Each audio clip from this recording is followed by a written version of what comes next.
Six class में हैं या फिफ्थ क्लास में हैं, और जो लोग जो तैयारी करना चाहते हैं यूपीएससी या आईएएस और भी बहुत से टेस्ट हैं, गवर्नमेंट टेस्ट जो होते हैं जॉब के लिए, उनको बेसिक पढ़ना होता है। तो सिक्स क्लास से वो अपनी आईएएस की तैयारी, या आप भी बहुत से इंटेलिजेंट बच्चे होते हैं वो फिफ्थ क्लास से ही शुरू कर देते हैं, सिक्स क्लास से ही सोचने लगते हैं उस तरीके से या हमें आईएएस करना है। तो पढ़ाई में भी उन्हें उसी तरीके से सोच के आगे बढ़ना चाहिए।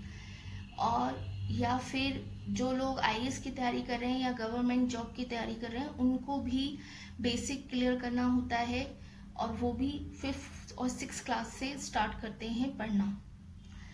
तो किस तरह से आप पढ़ें, पहली बात वो चीज़ क्लियर होनी चाहिए। और जो इस क्लास में हैं और जिन्हें मैथ पढ़ना है उनको भी क्लियर होना चाहिए। और वैसे भी बहुत कंपटीशन है, तो कंपटीशन में हर चीज़ को पढ़ना बहुत ही ज़्यादा ज़रूरी है अपना करियर बनाने के लिए। तो बिस्मिल्लाहिर्रहमानिर्रहीम, हम ये शुरू कर रहे हैं बेसिक ज्योमेट्रिकल आइडियाज़। ये ज्योमेट्री का टॉपिक है आपका सिक्स क्लास का चैप्टर नंबर 4।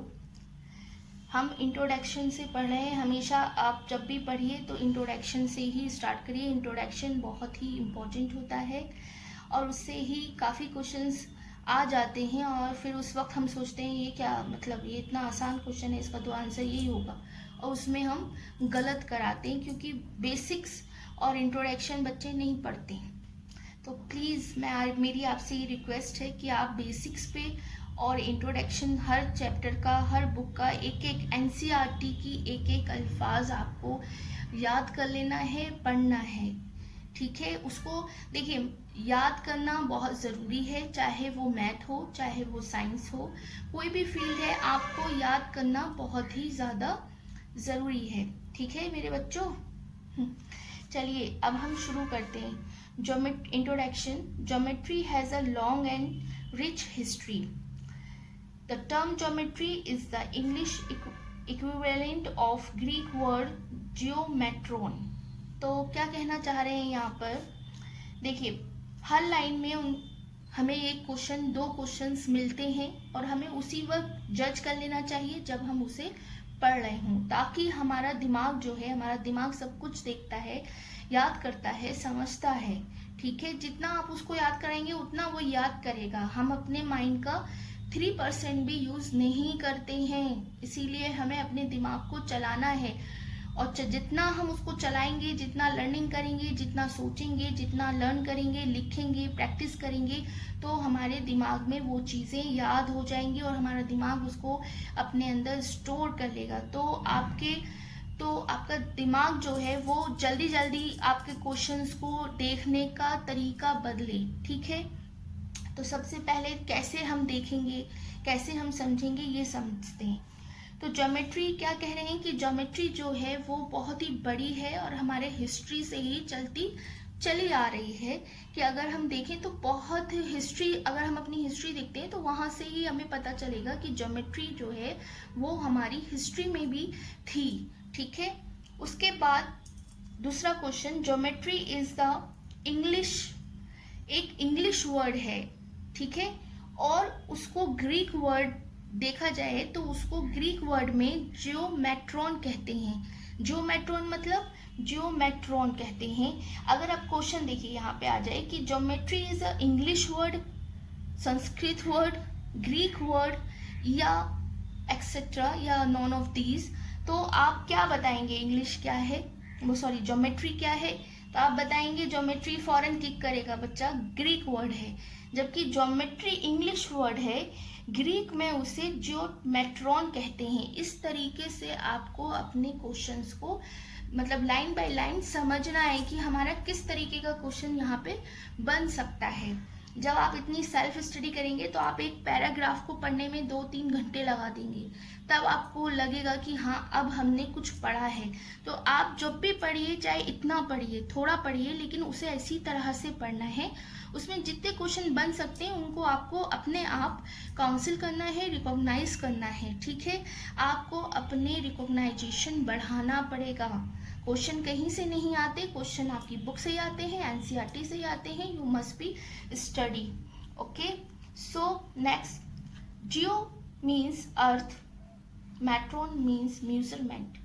अब ये क्वेश्चन अगर आपका पूछ लिया जाए कि जियो का क्या मतलब है, सिंपल सा क्वेश्चन, बच्चे घूम जाएंगे. जियो मीन्स ज्योमेट्री है, उसमें दे दे आपको ज्योमेट्री है, अर्थ है, या मेजरमेंट है, या नॉन ऑफ दीज. तो जियो का मतलब तो ज्योमेट्री हुआ ना, लेकिन जियो का मतलब ज्योमेट्री नहीं है, जियो का मतलब अर्थ है. ठीक है, इस तरीके से आपको क्वेश्चन बनाना है, डेवलप करना है. Metron means measurement. अब मैट्रॉन लिख दे और न्यूट्रॉन लिख दे कि मैट्रॉन का मीन्स क्या है, तो उसमें डाल दें कि म्यूजरमेंट है. मैट्रॉन से मिलता जुलता वर्ड डालेंगे, न्यूट्रॉन या नेट्रॉन या आपका एक्सेट्रा, या वो सॉरी नॉन ऑफ दीज. तो आपको क्या लगेगा कि आपका matron is a match with the neutron. तो बहुत से बच्चे क्या करेंगे, न्यूट्रॉन पे लगा देंगे, जबकि न्यूट्रॉन्स का इससे कोई लेना देना नहीं है. तो इसलिए आपको याद होना चाहिए कि मैट्रॉन मीन्स होता है म्यूजरमेंट. और आप जब हाई लेवल में होते हैं और ऐसे क्वेश्चन आ जाते हैं तो बच्चा सोचता है, अरे भाई ये कहाँ से दे देते हैं, ये कहीं से नहीं देते हैं, या आपके एनसीईआरटी से ही देते हैं. ठीक है. According to the historians, the geometrical ideas shape up in ancient time probably due to the need of arts, architecture, measurement. अगर आप अपने हिस्ट्री में देखें, जो हिस्ट्रियंस हैं वो उनके हिसाब से, अकॉर्डिंग टू हिस्ट्रियंस मतलब हिस्ट्रियंस के हिसाब से जो आपकी ज्योमेट्री के आइडिया हैं वो पुराने टाइम से ही निकाल कर आए हैं. पहले कैसा होता था, ज्योमेट्री को पुराने टाइम से स्टडी किया है. आपका इंडस वैली सिविलाइजेशन हिस्ट्री में आपने पढ़ा होगा. इंडस वैली सिविलाइजेशन से आपका जो डेवलपमेंट है वो शुरू हुआ हिस्ट्री में.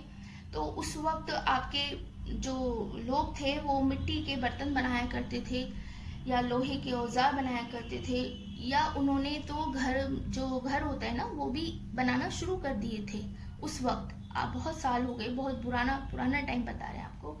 तो उस वक्त उन्होंने अपना घर भी बनाना शुरू कर दिया था. तो वो आर्किटेक्ट ही है, अगर आप उसको देखें तो आर्किटेक्ट है. और बर्तनों की शेप देना ज्योमेट्री है, क्योंकि ज्योमेट्री क्या है, ज्योमेट्री है कि आप किस चीज़ को किस एंगल से, किस मेजरमेंट से बना रहे हैं. क्योंकि अगर आपको एंगल पता है, मेजरमेंट पता है, तो आप एक ही जैसे 1000 बना सकते हैं. तो मेजरमेंट, एंगल आप अपने लैपटॉप पे भी देखते हैं, कंप्यूटर में भी देखते हैं कि बहुत सी चीज़ें बनानी होती हैं. तो सब चीज़ डेवलप हो गई है, बहुत ज़्यादा डेवलप है. तो अभी हम बेसिक पढ़ रहे हैं. तो जो हमारा ज्योमेट्री है वो हमारे पुराने टाइम में देखा जाए तो होता है. ठीक है. नेक्स्ट, जो हमारी बाउंड्रीज बनाई जाती हैं कल्टीवेटिंग लैंड की उस टाइम में हिस्ट्री में, तो उसकी बाउंड्री भी लोग बनाते थे, तो वो भी एक मेजरमेंट था. उससे भी हमें पता चलता है. टेम्पल हैं, लेक्स हैं, डैम्स हैं, या प्लेसेस हैं, सिटीज़ हैं, आर्किटेक्चर से पता चलता है.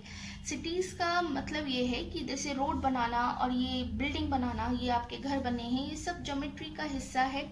ठीक है. इन सब चीज़ों से बहुत सी बातें ज्योमेट्री की आपको दिखती हैं. ठीक है. और आज के टाइम में अगर आप देखें तो ज्योमेट्री जो है वो even today geometrical ideas are reflected in all form of art, measurement, architecture, engineering, cloth designing. मतलब अगर आप आज देखते हैं तो आपको ज्योमेट्री जो है वो हर जगह दिखाई देगी. गौर से देखिए अपने आसपास. आपके पास टीवी भी होगा, आपके घर में कमरे भी होंगे, आपको हर एंगल दिखाई देगा कि इधर ये एंगल है, उधर 90 डिग्री का है, उधर इसकी लंबाई इतनी होगी, ये लेंथ इतनी है, ये मीटर में है, ये किलोमीटर में है, या मेजरमेंट. आपको सब ज्योमेट्री दिखती है. अपने आसपास देखिए तो वो भी आपको ऑब्जर्व होगी. ठीक है. अब आगे आइए कि आपका बॉक्स है, पेंसिल है, या टिफिन बॉक्स है, ये सब आपके ज्योमेट्री को ऑब्जर्व आप करते हैं तो आपको पता चलता है इनकी डिफरेंट शेप हैं और वो डिफरेंट मतलब शेप्स के बने हुए हैं. ऐसे ही अगर हम लंबा रूलर देखते हैं, ruler is a scale. Okay, scale. और आपका रबर है, इन सब की एक स्ट्रेट लाइन की फॉर्म में होता है, ये स्ट्रेट लाइन है. अच्छा, कोई बैंगल है, कोई चूड़ी है, तो वो आपकी सर्किल फॉर्म में होती है, ठीक है। जैसे ये सर्किल बनना है, हाफ सर्किल है ये, ठीक। तो इस तरीके से हम ज्योमेट्री को स्टडी करते हैं। ये ज्योमेट्री बेसिक है कि ज्योमेट्री है क्या, what is a geometry, where is geometry, you can observe geometry. तो you can observe, of course you can observe, क्योंकि आपके आसपास हर तरफ हर चीज ज्योमेट्री का एक एग्जाम्पल है। जैसे ये बुक है, इस बुक में भी आपको ये लेंथ दिख रही है, ये लेंथ, ये एंगल दिख रहा है आपको, 90 का एंगल है यहाँ पर। तो हर चीज में आपकी ज्योमेट्री ऑब्जर्व होगी, ठीक है। That is a interesting chapter and मैंने इतना टॉपिक आपका क्लियर किया है। अब आप इसको समझिए कि इसमें क्वेश्चंस कैसे होंगे और फिर उनको स्टडी करिए, और बेसिक क्लियर होगा तो